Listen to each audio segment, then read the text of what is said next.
Hello, welcome back to what is now the end of our this particular set of reviews of mostly Italian beers with a token German and a token Belgian beer thrown in the mix. A bit like World War II, isn't it?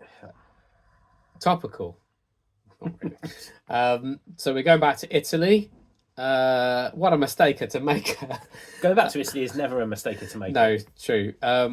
And we are going back to a brewery we went to earlier, which is Barley. And it's not really Italy. No, this is Sardinia. This is Sardinia, which is its own real thing. It's Italian. It's Italian by designation, but it isn't Italy. Yeah. First brew 2006. It is 10%, and it is BB10, and it is definitely 10%, and it's 10% in the book and the bottle because the clue is on the bottle. BB10 stands for Barifico Barley 10%. That's all it stands for. That's basically what it says in the tin. Yeah. It's the Italian, the Sardinian version of Ron Steel. That's right. Yeah. In beer form.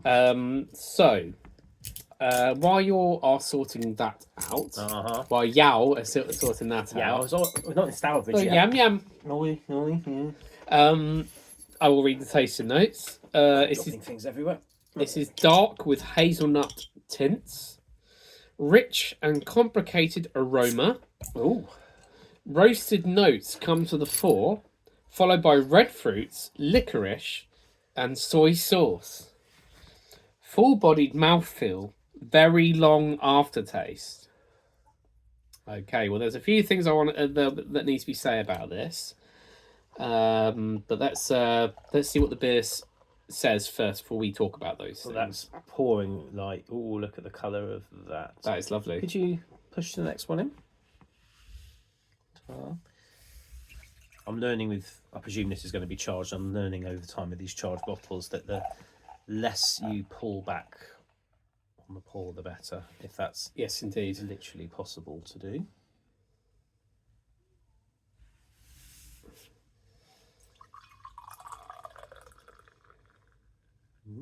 Some of us don't have to work tomorrow. Some of us do. Let's see how we get on. And then there might be a bit more I can put in yours. That's still pouring good. That's still clear. Yep, still clear. And stop. Perfect. There we go. Right, lovely.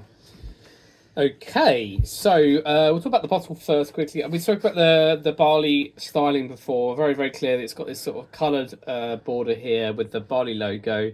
This one is BB10 with some. I think those are kind of like. Are they supposed to be grapes? I think they probably are actually. Yeah, pretty good. This one is Reserva 2022. I don't know if that is particularly relevant, but yeah, I mean it's very clear. Let's put that over there.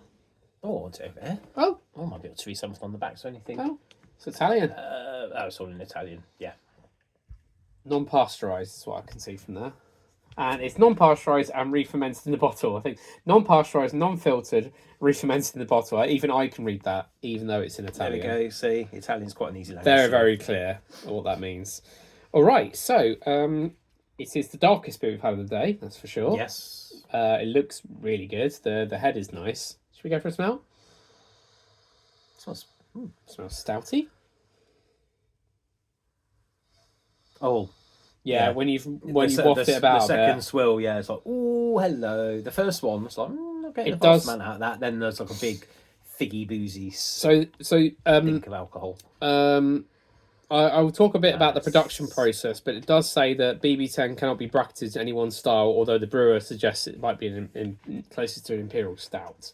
But I'll talk about what happens with it because it is quite interesting. Oh, okay. You can't put this beer in a box. Right. Chin chin.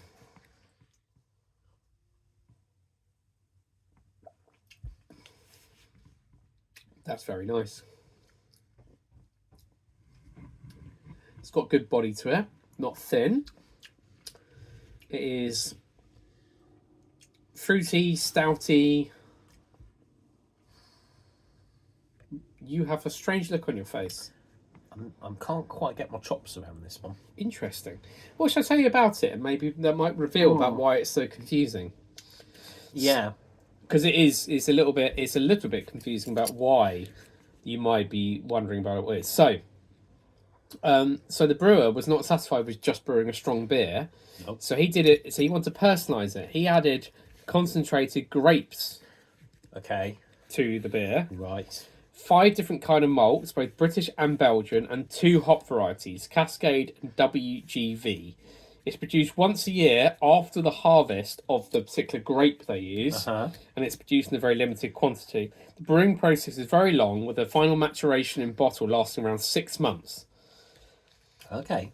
So grape might be. It does say Italian grape ale on it, so It that does, might be yes, why the yes. taste is a little bit weird, because it's made with things you don't associate with beer. Yeah, I would say it does have those. It gives it a flavour profile that's I think it's really hard to nice. describe. I honestly think it's delicious, because it's clearly a dark beer. I understand why they're saying you don't want to bracket it, but it's close to Imperial Stout. It's clearly a dark beer of the stout or porter variety, but it's quite fruity. It's boozy. Well, Yes. more sort of alcohol-y. It doesn't taste not- like it's not- 10%. It's not that deep on the flavour. No, I think I think actually, I think the balance of it is really good.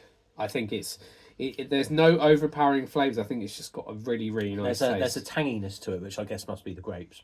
I think it's really That's something nice. that I'm struggling with. I think is you don't expect a dark beer to be Yeah. tangy in that sense. I think it's really good. This is Coffee.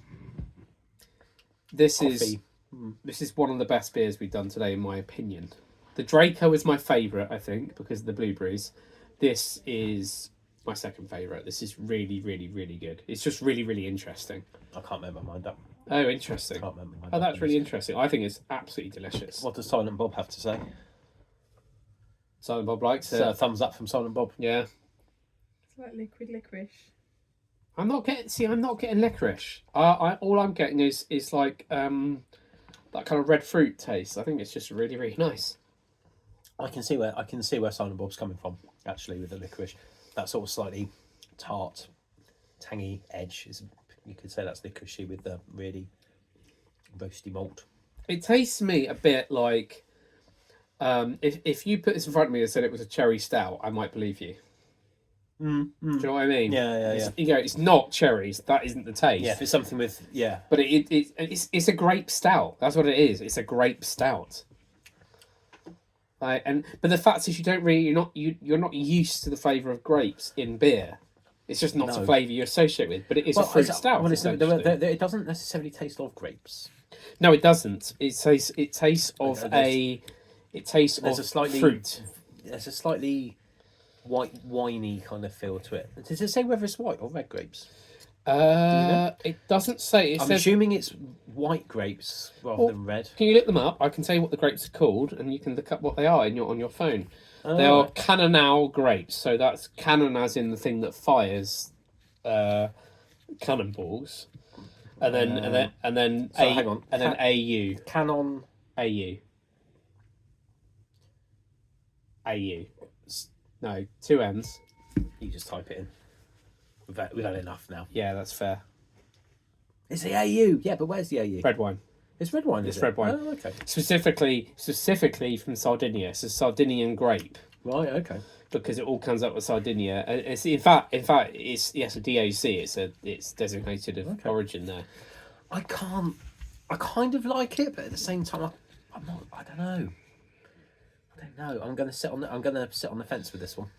I mean, I've got plenty more to. I think just it's make a really. decision. I think it's really good. I think this is definitely my cup of tea, because I don't like I love stouts, love dark beers. It's not too thick, it's not too thin, it's not too boozy, it's not too heavy, and it's got this lovely light fruitiness that goes along with it, which for me just makes it eminently drinkable. I think this is really good. I think I know why it is. It's because sometimes in Britain, when you have the cask stouts that have started to go off, Oh, and you get that little tartness behind Yes. them, and then you have to argue with the staff, and it's like, Yes. that's been on too long. It's like, Yeah. oh, tastes all right to me, mate. But it's Yeah. like, but you've got that tart. I think that's what it is. I'm having to Yes. overcome the fact that it's meant to taste like that, See, this- rather than it's starting to go. see, for me, this is not. But I think I can differentiate the tartness from the fruitiness. Like, this is not. You're right. If I had this on cask, I might go, ooh, Yeah. is this going off? Mm. But because I know it's brewed with grapes, I know there's that fruity edge to it. This is not, this is just how it's supposed to be, and it doesn't taste. I think that I can. It doesn't taste gone off, but I understand where you're coming Yeah, from. yeah. I think it's going to take my brain, my little pea brain from the Neanderthal Because a if lot longer to get because around if this. you were to go to the bar and have a cask beer that was a stout that was like a let's say vanilla stout, just an example, and it had a slight tang to it, that's wrong. Yeah. You'd know that was wrong because it shouldn't impart any taste like that. But if you had a blackberry stout, you might not question that as much. Let's just say as an example. I don't know if blackberry stout exists, but I know there are fruity stouts out there. I don't know. I just don't know. I can't offer an opinion. It's rare for me. Can't Wow. offer an opinion. You often got something to say about everything. I normally have, yeah, Wow. but not today. I'm this racked by indecision. Wow, this beer has left this gentleman here gobsmacked, which is, I must say, this has never happened before in the history of the 1001 Beers You Must Try Before You Die YouTube stream. No. You've been silenced by an Italian grape ale. Wow. I'll remember that if I want to shut you up. just take some of that round your chops. For €19.90 from Roy Beer. That's, Money well spent. Money well spent. Thanks, yes. Roy. Thanks, Roy. Right, well, I think we'll leave that one there. We've hit 11 and a half minutes. So, a minute for every percent that's in this. So it's good night from me and it's good night from him. Ciao, ciao, ciao. Goodbye.